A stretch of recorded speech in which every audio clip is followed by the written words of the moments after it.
the water's fine, homie, jump into the deep end. Sow it, you will reap it. We talking how to start it, how to grow it, how to keep it. Take a deep breath. You are now rocking with Clay, welcome to Founder Secrets. Happy to be on. Thanks for having me, guys. So I want to start with a question that Flavio actually had, which is, how does somebody go from accounting and a background in accounting into the sex toys business? Also, you don't look like an accountant. For those that are on video, you look as far away from an accountant as you can imagine. Well, I used to probably look a lot more like an accountant. I don't know. I definitely fit Changed the your mold. look. Actually, You got LASIK. Yeah. Both my parents were actually accountants too, so I was following that life path. It's kind of a funny story. So there's sort of two origins to Simply. There was like the seed that got planted, and then there was the actual beginning of the business. And the seed got planted in university. I was studying accounting, and after university, I joined a tax and audit firm, a boutique firm. And my co-founder at the time, he was in the same university as me. We were good friends. He was in the entrepreneurship sort of specialization at the university. And in the final semester, the way it works at the school I was going to was, if you're in the entrepreneurship program, there's no classes. And they band you up with 4 other students and you have to start a business. And one of the students in my co-founder's group, the 4 students he was with, knew this lady locally who had a sex shop, and she had retired. And she had, $10,000 of inventory in a storage unit. And they approached her and they said, hey, so we're students at the University of Victoria. We understand you have all of this inventory. We'd like to sell it on consignment. It's part of our graduation requirement to start a business. And she said yes. So for 4 months, they set up a website. They had a booth at Pride Parade. They held passion parties. And like 4 college-age dudes hosting a passion party did not work. The business, that like little business that they started, ultimately failed, lost money and failed. But it was sort of the introduction to that industry as like a legitimate business. And fast forward, I'm in my office working my career in tax and audit, and I get a call from my co-founder. And this is 10 years ago, 11 years ago now. And he's like, Clay, so I've been listening to this podcast. And did you know we could quit our jobs, move to Asia, and start businesses on the internet? This is in 2012, right? Like the 4-hour work week had just come out. And I was like, Drew, you're fucking crazy. I'm on the CPA track. My parents would disown me. There's no way I'm going to do something like that. And 24 hours later, I had every possession I owned listed on Craigslist. I sold my car, sold my bed, just packed everything I had into one suitcase and saved up some money. And about 4 months later, we were on a one-way ticket to Asia. And we what happened in that 24-hour period that made the switch? Oh, I went to bed and I thought about it. I'm like, I just didn't feel comfortable doing exactly what my parents had done, right? Like if you're going to take a shot, I was 21 years old and I really thought to myself, I'm like, no, this is a no-brainer. I can always come back here. What am I going to be out if we take a swing at bat and I strike out? I'll just be back here working accounting. This will always be here for me. So I decided to roll the dice, which is like a luxury of being young, right? At the time, I didn't have kids, didn't have any debt. I was able to save like 20 grand over a year because I didn't really have any other obligations and I could keep my expenses low. And that was very helpful, right? Like now, starting a business now, 12 years later, is a lot more complicated, but.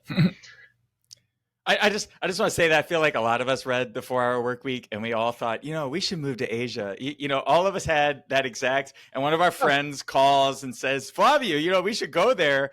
And no one did it, except you. Like you and your buddy actually did it and made a life of it. That's pretty wild. Yeah. Yeah. The what they didn't tell us though is that it wasn't the 4-hour work week. It was the 80-hour work week for an extended period of time. Yeah, so you started. You didn't start in the kind of like after you moved. You didn't start right in the sex toys business, right? No, we didn't. So we had a couple people we met on the internet that were like on forums and things like that. These like eclectic digital marketing forums that were doing a form of lead gen advertising using Google Ads, Microsoft Ads, and they helped us with some mentorship, kind of pointing us in the right direction. And Drew and I independently were doing affiliate marketing, and we were doing a niche form, Paper Call. So we were doing phone lead generation. So we would get paid if we could make the phone ring and the prospect would stay on the phone for 2 minutes, 3 minutes. That was the qualifying period. If the prospect stayed on, we would get paid.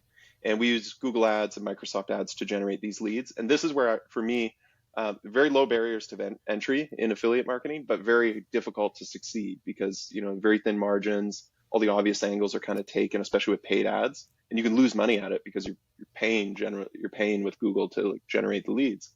So you had to, that's where I cut my teeth with digital marketing. And I transitioned out of accounting. I'd done some web design locally and helped some people out, but this is where I really learned Google Ads, Microsoft Ads, because these campaigns were nationwide, US targeting. They were for legal, insurance, home security services, nannies, lawn landscaping, whatever, all kinds of businesses. And I slashed and burned so many campaigns. And I think it's difficult for people. It's a difficult skill set to learn Google Ads, but this gave me the sort of a fertile learning environment. And over about a year and a half, I was able to find a couple sustainable, defensible campaigns that ran for they actually was the 4-hour work week. I created some campaigns in the insurance industry that once they were set up, I ran them for 10 minutes a day or 10 minutes a week just to make sure all of the budgets and bids were up and running. And those ran for about 18 months, made about 170 grand in profit.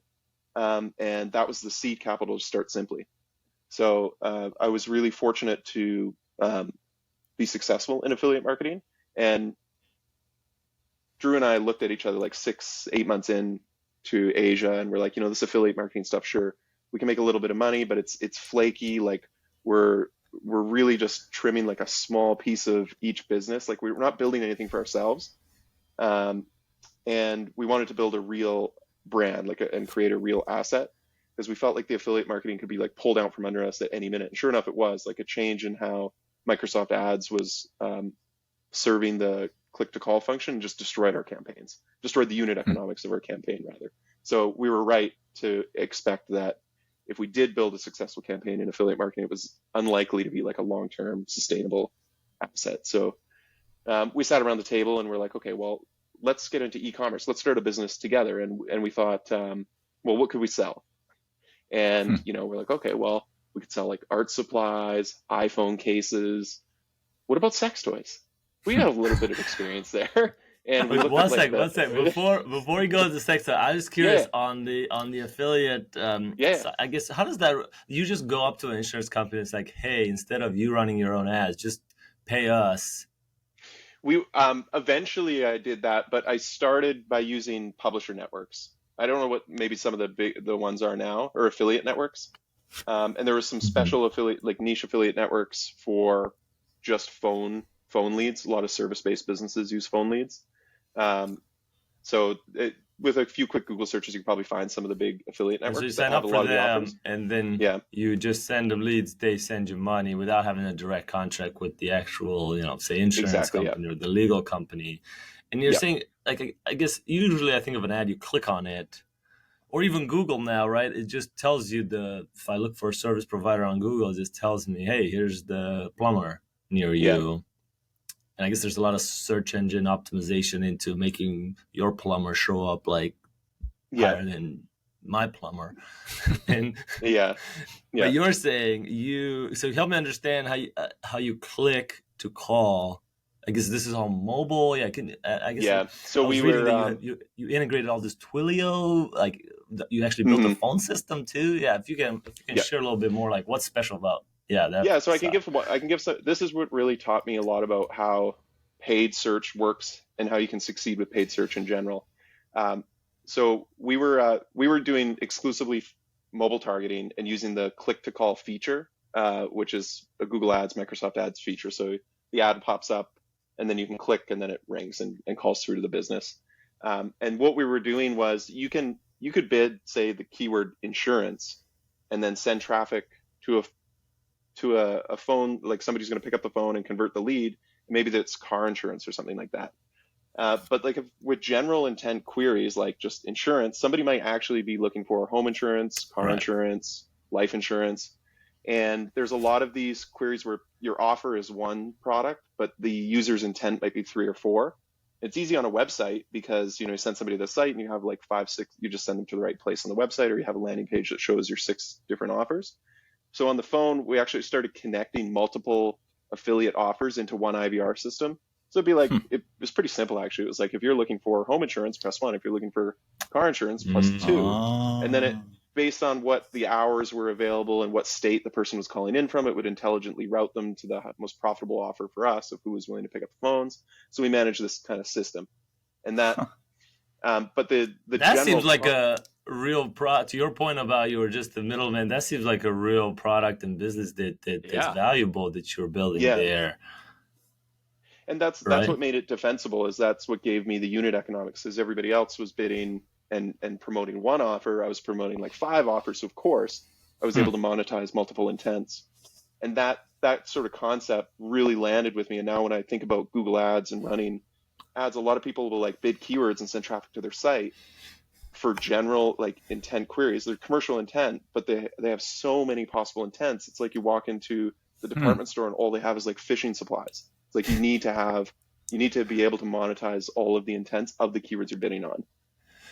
Do you think that that's still an opportunity today? Like, I'm wondering, like with AI, supposedly we're a little smarter about capturing this intent and even doing the voice of the IVR. It's something I've been recently obsessed with. Do you think that maybe there's an opportunity for today, or are you thinking like, no, that kind of all crashed and burned, the margins are too low now? I'm sure there's ample opportunity. I know I'm actively working with businesses that are killing it with Paper Call advertising today, like 12 years later. I'm just aware of like what they're doing, but they're still not doing anything crazy. The beauty of Paper Call is like if it's less about like gaming the system so much, but just making sure the phone's picked up and you have a good sales rep, right? Because if you can get somebody on the phone who has intent, you can close like 20, 30, 40% of the time, like on the phone. Yeah, it's huge, because if somebody's calling and they have that intent, and they can talk to a sales rep, all objections can be, busted on the spot, it can be closed on the spot. But if you send somebody to a website, like maybe 2% conversion rate, 3%, maybe they call you. So Paper Call is very effective for businesses that can, like service-based businesses or high-ticket based services. And I'm sure there's some really cool things that people could do with AI, IVR reps, or maybe we're almost at the stage of like talking to an AI almost, if it could be like synthesized voice. I don't know. Yeah, not my expertise now, though. It doesn't sound like it's for you. You sound a little like, that's like, I've been there, done that. It doesn't seem like that's what excites you anymore. Yeah, no, I don't know if I would start a business in that area now. I've just kind of been out of that game for like 10 years. So can we, I want to switch gears a little bit and just talk, because I remember reading 4-Hour Workweek. I want to go back to this. I remember reading 4-Hour Workweek, and I was like dreaming in my head about what it would be like to travel the world and live in Asia. And I want to ask, as somebody who spent, you're in Bali right now.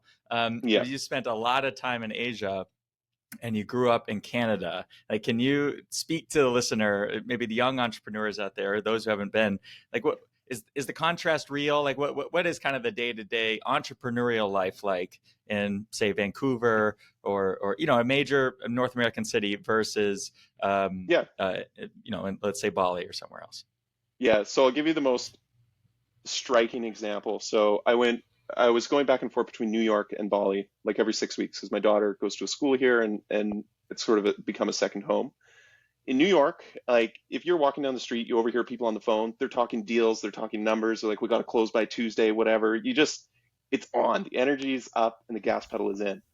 I get to Bali, I'm back, it's like mid-May or something like that, and I'm cooking in the sauna, and I overhear this couple talking, and the lady says, she's like, is it May?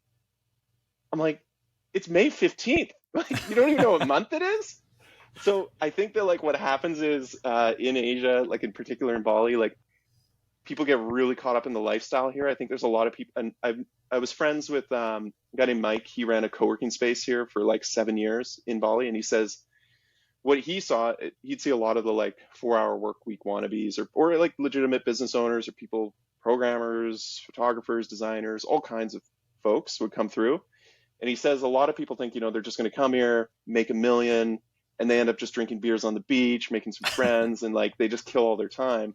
And like ultimately, like the sacrifice it takes to build a business doesn't change whether you're in New York or in Asia. And there's distractions in North America and there's distractions in Asia. For me and Drew, the way we got around it is we just locked in. Like, we didn't actually live the 4-hour work week. We lived in a rehab center. Like, we were stressed out. Our money was dwindling. We're on our computers, and we're sure we're in this like beautiful tropical place, but like people would come clean up. They would cook for us. They'd be like, "Are you okay?" And we're like, "Yeah, we're fine." So it was like living in a rehab center for 3 years while we were really in the grind phase of building the business. But you got to find what works for you. Fast forward to now, though, like now I'm. What's that? Where were you in that phase? We were in Umalas, like an area in Bali, like pretty close to the beach, in between like just north of Seminyak, and we were there for the first like 2 years, 3 years, where we were really grinding. Gotcha. Now you're in Bali again, but under different circumstances. Yeah, now I'm in different circumstances. So we had a liquidity event in Simply, and I've switched to like a consultant role, so I'm no longer like active full-time CEO. And I'm probably, I guess you could say, a little bit more mature. Like I don't really drink that much anymore, and like I finally feel like I'm really enjoying Bali and like the lifestyle here. So it took me like 10 years to finally discover a lot of the good things about living over here. Nice. And what do you see as kind of next in, well, a couple of things. So one is, e-commerce has really changed over the last, 2 or 3 years, right? It was super hot for a while. There's a lot of money flooding into e-com. Like, what do you think of that? And where do you see, as somebody who's run a very successful e-commerce business, like, what were you thinking 2 years ago during all of that? And what do you kind of think now about e-com? Yeah, I think that, so I have an interesting perspective as like a D2C or like an e-com guy, because we bootstrapped for 6 years, and then we raised venture capital, had some PE money come in to do like a partial founder buyout. And then, so we've also run the company in like a cash rich environment where we were like post VC money. And what I see now is not just Simply, but everybody I know in e-com is running whether they were VC backed or not, is running their businesses like they were bootstrapped, which is basically like a hardcore commitment to your unit economics, very tight on cash. Like you just, there's not a lot of like visionary spend or projects going on. It's like very nuts and bolts and pragmatic running of your business. So I think there's tons of opportunity in D2C. There's just all the money that flooded, all the money that came in with like crazy valuations and very like low cost of capital to raise money. Creates maybe your unit economics are not actually that great, even though you have like a lot of money and you can push a lot into customer acquisition. So I do know a lot of like D2C companies that have just had to get a lot more conservative because, the cost of capital is now much higher, both equity and debt. And I think it's just more important than ever to be profitable ultimately. Which is hard. So Simply, so Simply is an online business. Maybe talk about how you chose sex toys over other products before I interrupt you, and how you named it Simply. Curious. Yeah. So we always knew we wanted to get into e-commerce, and we were hosting a friend. He works at Shopify now. His name is Nicholas Montgomery. And he, when he was 16, he built $1 million business on Shopify. It was Shelfies. It's still running, Shelfies.com. And he was staying with us, and he had this incredible business acumen. He's 16. And he's like, guys, like Drew and I were talking about starting a business. He's like, guys, you guys are pussies. Like, just go find a factory, get your products in, set up the website. He's like, register the domain, you'll have your first sale in a week. And we're like, oh, that's crazy, man. This is not. And he pushed us, and he kind of like opened our eyes. At the time, he was making like $3,000 a day in revenue, and for us, that was like mind blowing.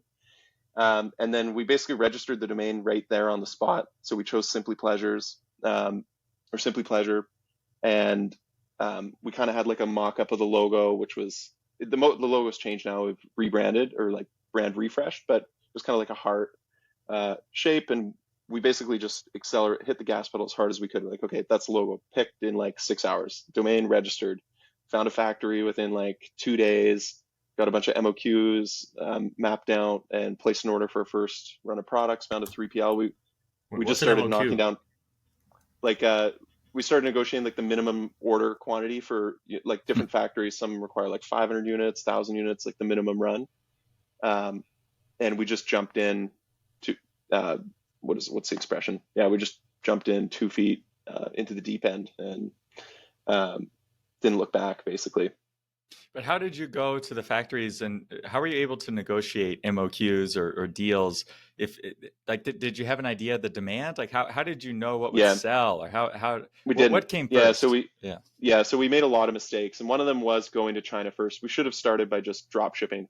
But basically, we went to some factories. We just went on Alibaba. We didn't have like much of a very good process. Like now we have like a diligent process for factory vetting. I wouldn't recommend what I'm suggesting here.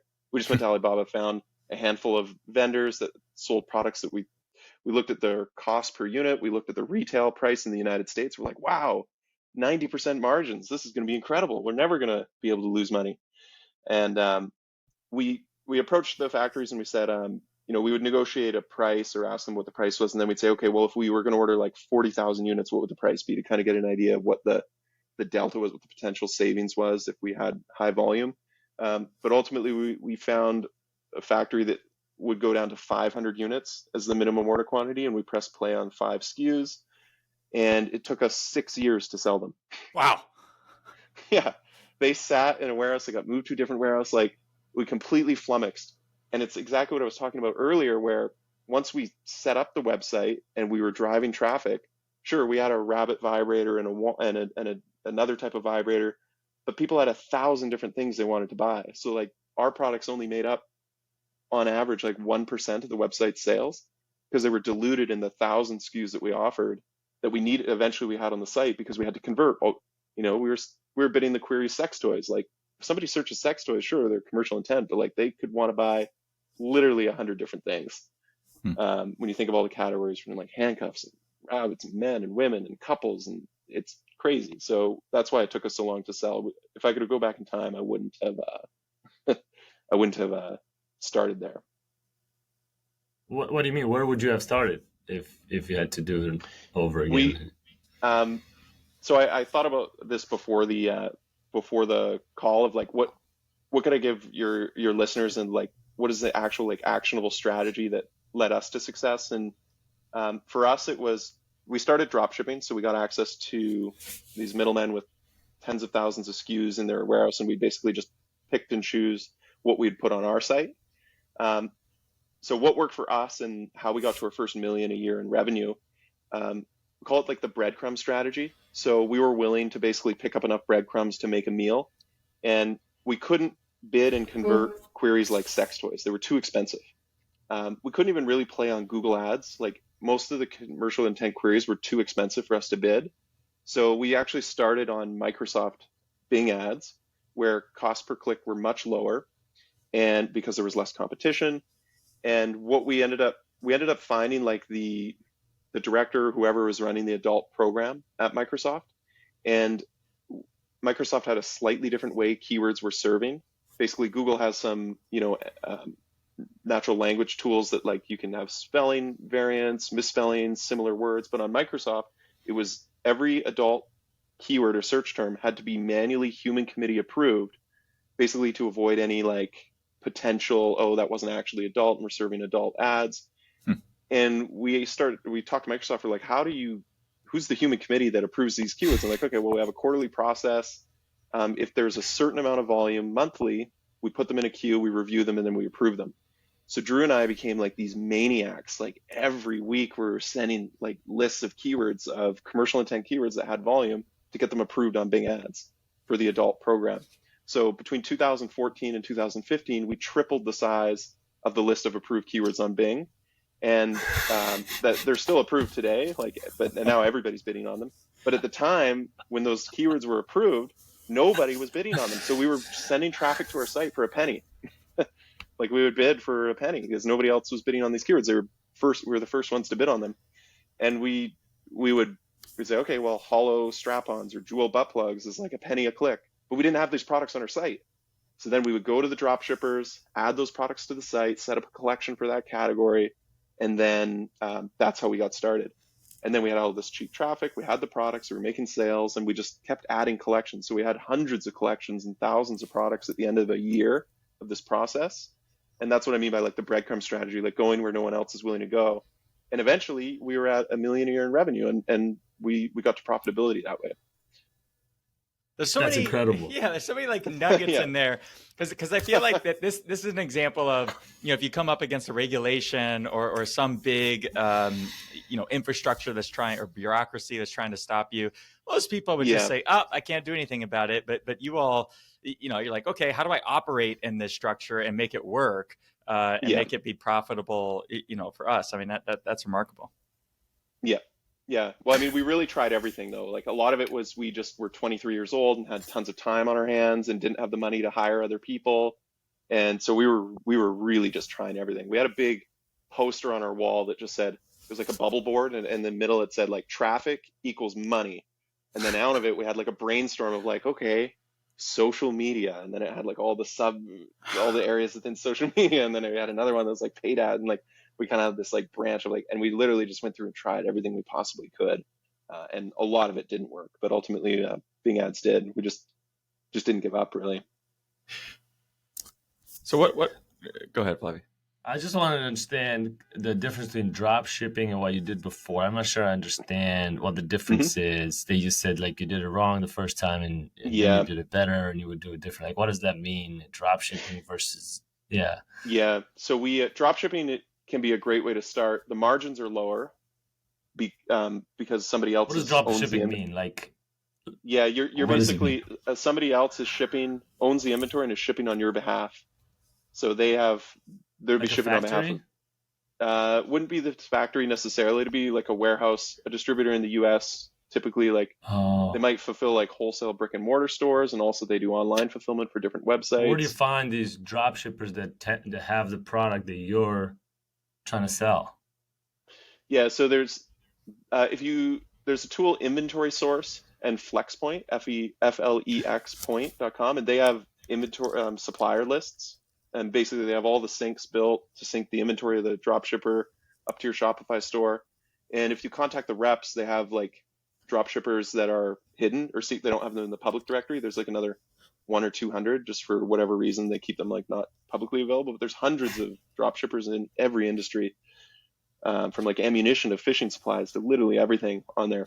And there's these are generic products. Like they're not gonna have Taylor's brand on them, or are they? How do you put your brand on there? So yeah, they would be like retailer, or they would sell like all the big brands, and they'd probably have a bunch of boutique brands too. For us, we did eventually get our products, like the Simply branded products, into drop shippers as well, into the distributors, just based on relationships and that we were able to prove that we could sell them. And so the model that we started with that didn't work was like OEM or private label, where we found a factory, they put our branding on it, and we put it into a 3PL or a third-party logistics provider where they handled the actual shipping, but it was our inventory that lived on our balance sheet.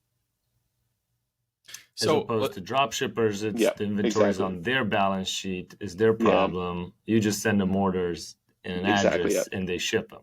Got it. Thank you.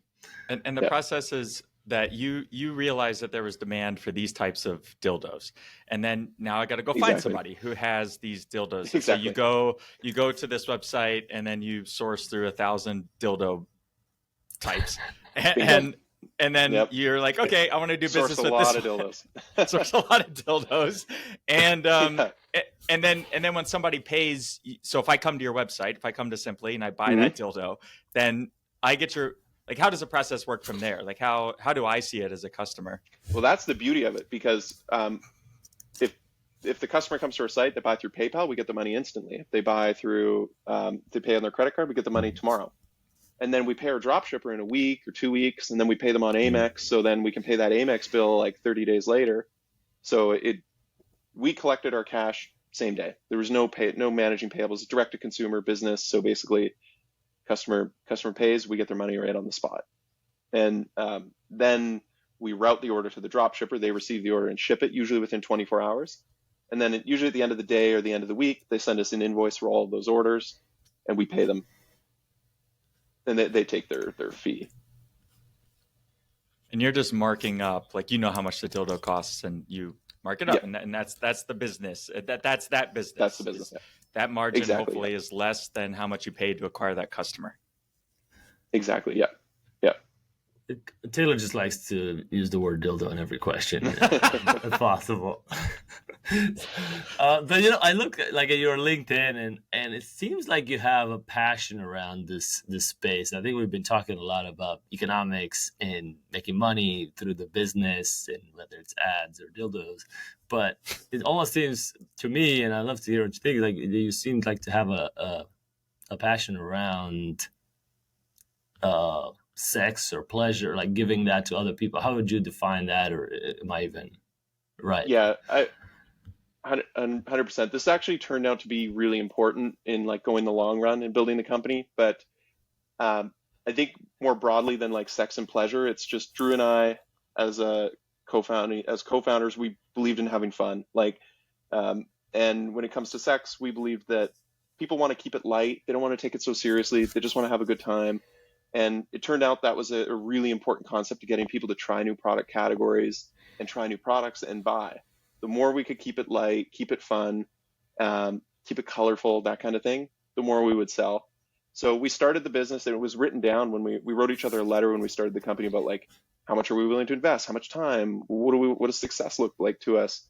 Why are we starting this business? And one of the founding values was fun. Like, if we're going to do something incredibly hard, biggest challenge of our career at the time, we want to have fun doing it. So the industry provided endless comedy, endless comedy. To this day, we are the customer product reviews are hooked up to a Slack integration. So the customer product reviews come in, and they were like so funny, just seeing how people would interact with these products, use them, the stories they would tell.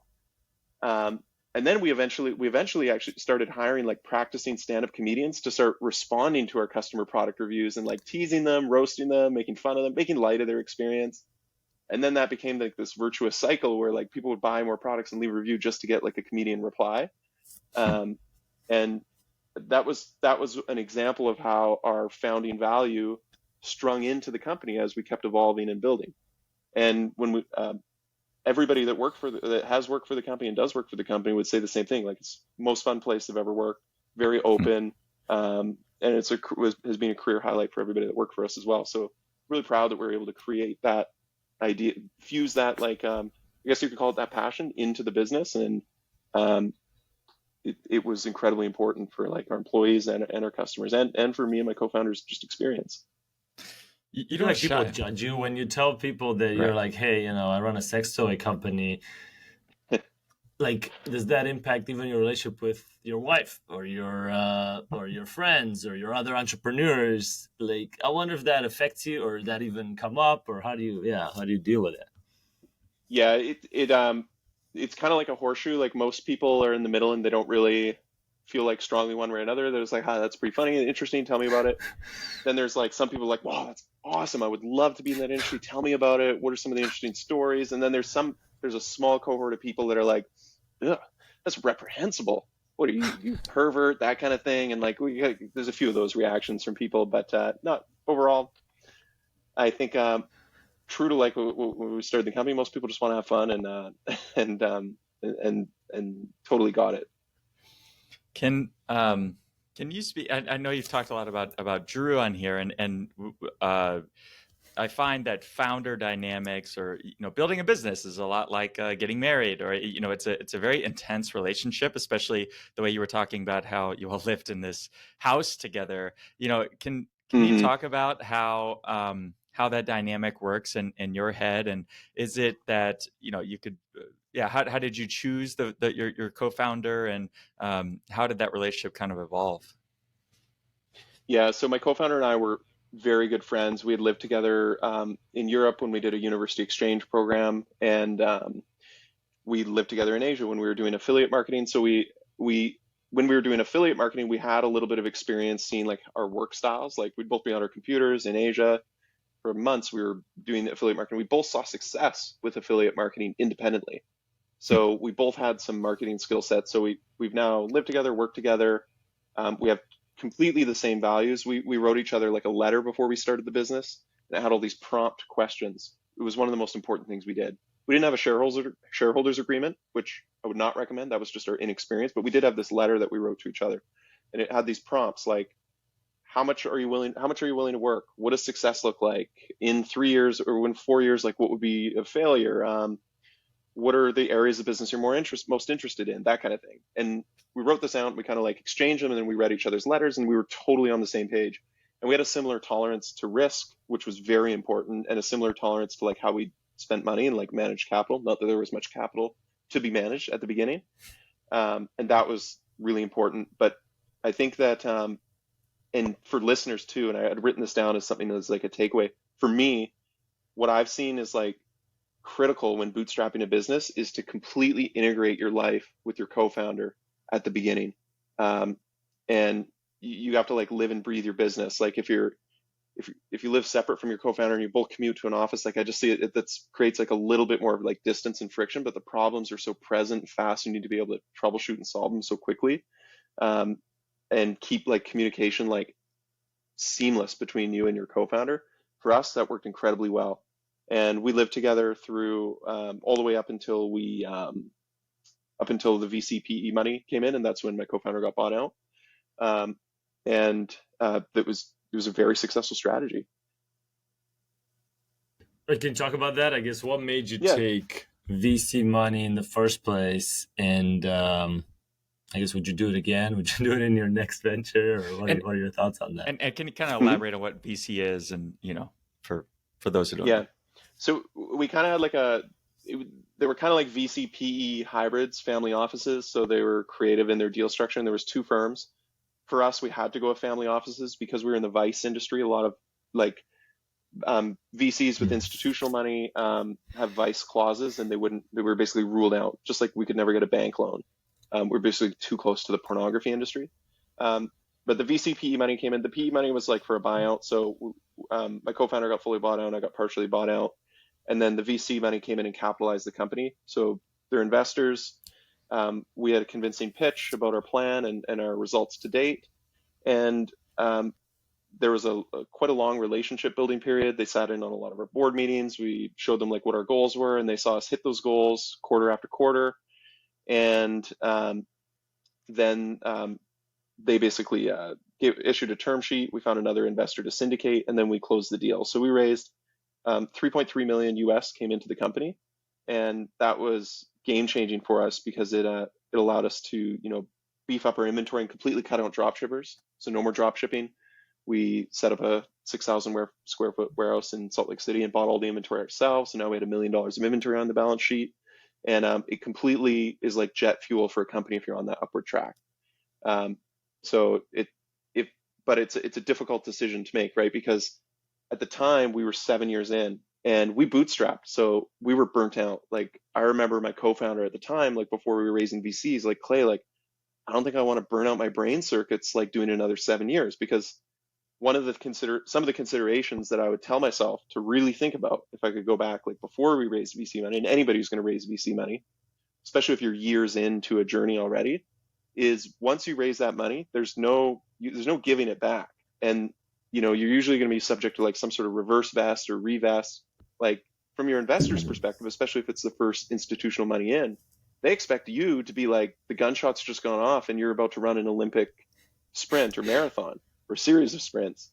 But the reality is like we were deeply burnt out because we had just pushed way too hard and not lived like super balanced. And like when we were stressed, we would drink. So like our lifestyle didn't really help that much at all either. And we were young, we were in our 20s. So like we kind of got away with it, but like absolutely not sustainable in your 30s. And to some degree, my co-founder was, that was true to him. He's like, when we wrote those letters to each other, we're like, what does success look like? We'd achieved it. At the time the company was at $1 million in EBITDA when we raised VC money. And we could have like stripped the company and just run it as a cash cow. But we took the money because we wanted to roll the dice on going from 10 million to 100. And my co-founder didn't want to go on that journey, so he got bought out, and I stayed on. And just the way the chips, the chips will fall where they may. Like 8 weeks after the deal closed for us, a material adverse change. Basically, Google reclassified our website as pornography, and we got completely de-indexed out of Google search results. Our organic was generating $130,000 a month in revenue. Our ads was at like $400,000 or $500K a month. Our full account got frozen and taken out of search results. So all we had is our email list. I remember our ads guy came out of the room and he's like white in the face. He's like, "Clay, I think we got a big problem." I was like, my stomach sank when I heard that. I was like, "Uh-oh, what is it?" And it took us basically 2 years to get back up to about the like 8 million a year turnover. But it was like brutal for the business. So that's another risk. And like, when you take VC money, you lose control, right? So like we couldn't strip the company down back to a cash cow and just take all of the cash out as profit to me and my co-founder because we had investors. All of a sudden now salary's fixed. You have to negotiate your own salary. As CEO, you have a board and board dynamics. And for me too, as a first-time founder, it was my first time figuring that out, like how to operate as a CEO with a board. And I'm very fortunate that we have amazing investors, great mentors, and they supported us and helped us rebuild through the Google issue. And like, if I could go back and tell myself this, I'd say you did a good job picking your investors. And because I know from a lot of colleagues and other people that raise money, they don't always have like supportive VCs. That's sort of like just really quickly our experience with VC. But it can be a good decision. It can be a decision that complicates things. Can you take us back to because this reclassification would have killed pretty much any business, right? I mean, you basically took all of your revenue and it disappeared overnight, right? Like basically, right? And it took 2 years for you to recover. Can you speak to how did you keep the team morale up? How did you keep your own morale up? How were you able? 2 years is a long time. How were you able to kind of do that? Yeah, so it was horrible for two reasons. One, we had this revenue decline, like 80% of our revenue overnight. But simultaneously, in the 3-4 months prior to this issue, we massively inflated overhead. Because we had raised all this money and we knew as we were close approaching the end of due diligence, we knew we were coming to this money. So like we signed a commercial lease on an office. We had hired an executive and 2 other directors and some other technicians, and we had inked the new warehouse. The warehouse was it was a good decision, but the office in Vancouver, absolutely not, like on 80% less revenue. And there was no easy way out of these contractual agreements. So unfortunately, it was difficult and painful to get out of a lot of these contractual agreements. And the team that's with Simply today is actually the same core team that was with Simply when Drew and I bootstrapped. We have a lot of employees that have been with us 7 years, 6 years. And they still maintain some of that core culture. But a lot of people that we hired post VC money, they're not with the company. And it's just the way it went. We had to basically reduce overhead. And that coincided with COVID, which was actually really good for our industry. But because we were dealing with this Google issue, we didn't get to fully ride the wave. We kind of came on towards like mid-COVID, like end COVID, when we started rescaling. So it was difficult. It just took a lot of tenacity ultimately.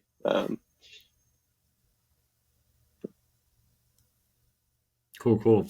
That's thanks for sharing, man. That's I think the real founder secrets we're trying to accomplish is that from the outside it can look all rosy and up and to the right, and often even founders don't share those or just forget them. I personally try to forget all my challenges. I guess tell us where you're at now. What's next? Where do you see taking your entrepreneur journey?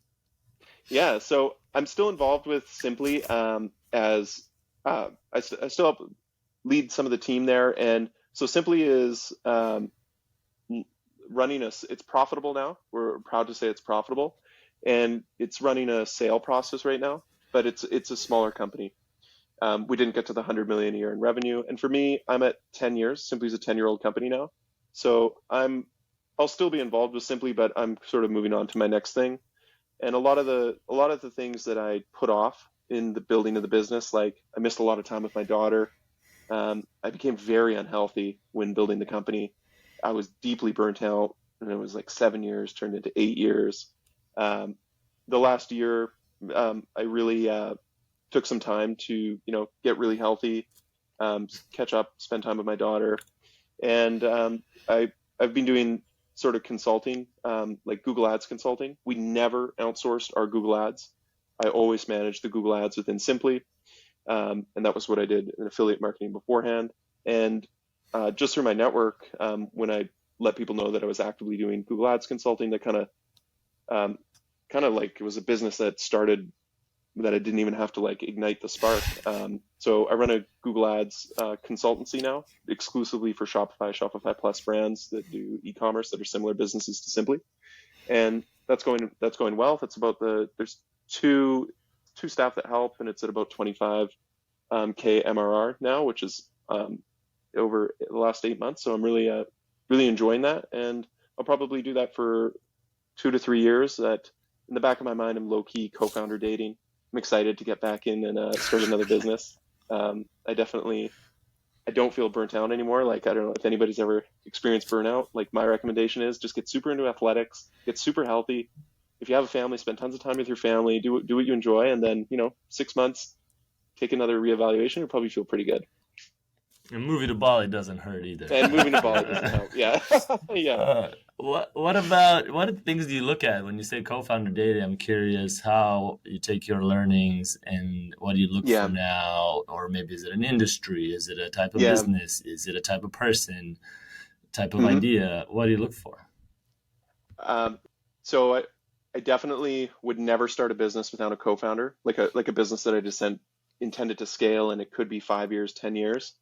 When my co-founder got bought out, it was a lot harder to run Simply as a solo founder in the rebuild phase without that sounding board and somebody who knew where everything was and had been there at every critical decision along the way.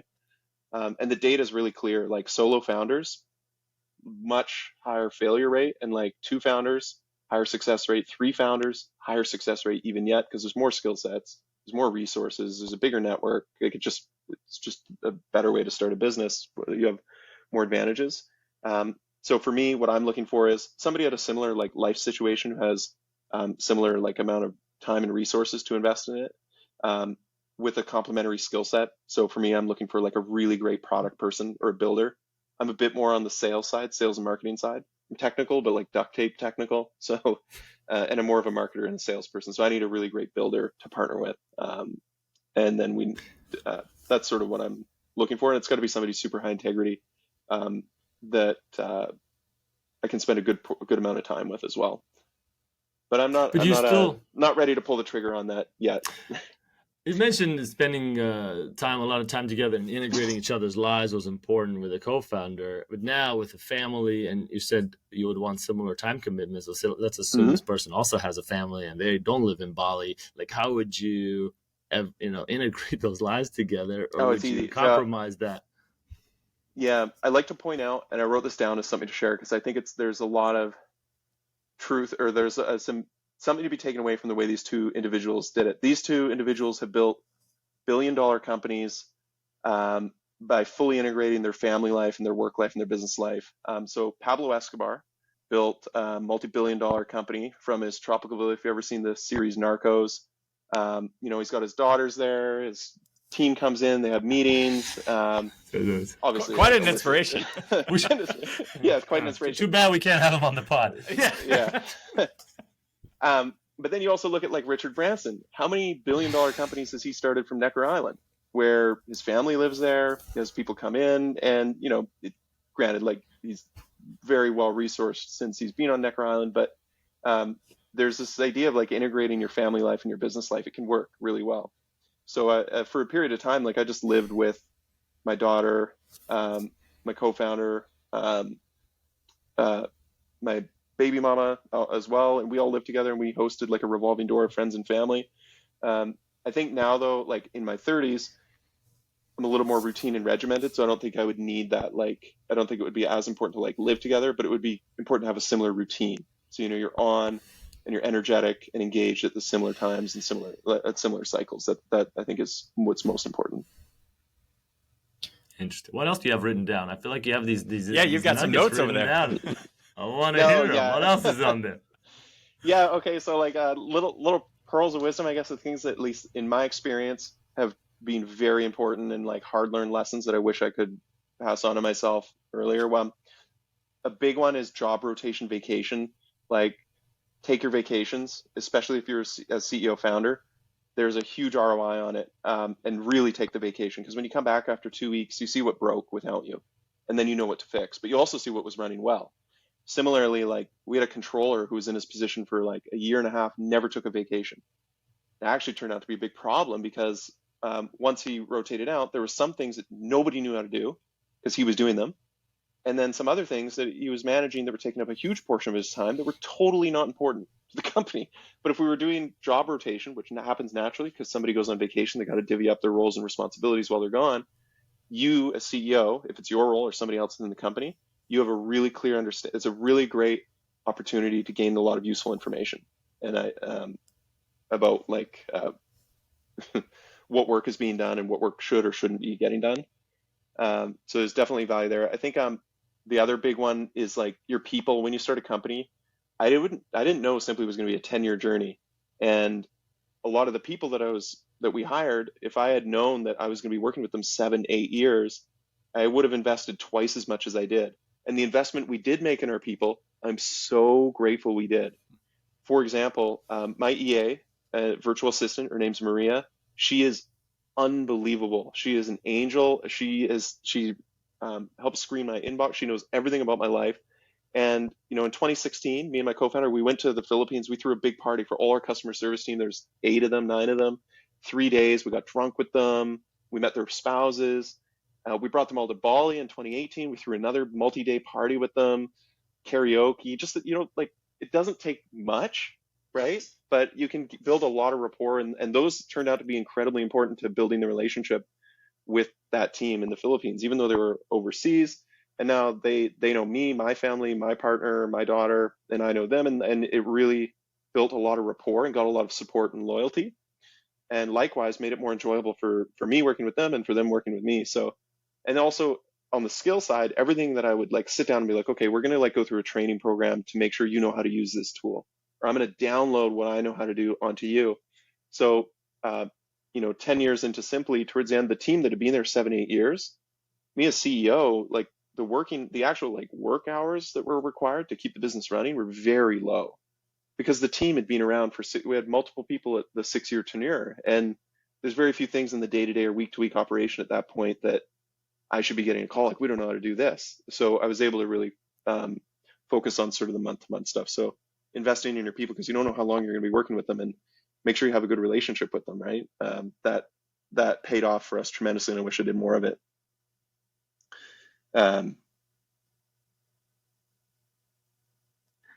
Anything else on your list? Yeah, I got one more good one here, which is I think be careful with your like time and money allocations. Like when there's like a pet, I don't know if you've ever experienced this, where you have a pet project within a business. Maybe it's a new product line, or it's something you're going to push out, and they can kind of get out of control. Like 5 in my experience. Yeah, I have a lot of them. What's that? Yeah. So we have, for example, the most profitable thing we ever did at Simply was a strategy with ads that was conceptualized at a pool table. Me and my co-founder were shooting pool, drinking. The next day, no, actually, I think we stayed up late that night pulling this data, implemented the next day. It took about 8 hours of work. And that particular campaign still runs today and made us about $10 million in revenue over, 5 years. 8 hours of work and one good idea. It was brilliant, and it could work for a lot of industries. And like, we also had this idea for another brand, like a sub brand, like a luxury, like it's called One in Body. Beautiful brand name. We put 2 years and $2 million into this thing. There's nothing to show for it. I have over 1,000 hours of my time into this thing. $2 million, nothing. We have like because just didn't have product market fit. Nobody wanted it. And like, we were too slow. We had branding sessions, and we conceptualized the products, and we set up a brand new website for it, and we killed all this team's time, and like, just we were leaking cash on it. And I should have,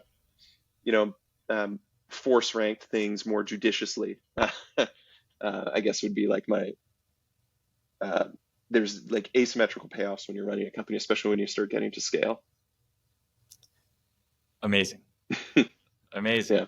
All right. Maybe we should wrap there. I think, Clay, amazing. Anything you want to plug? Anything you'd like to ask of the audience or plug?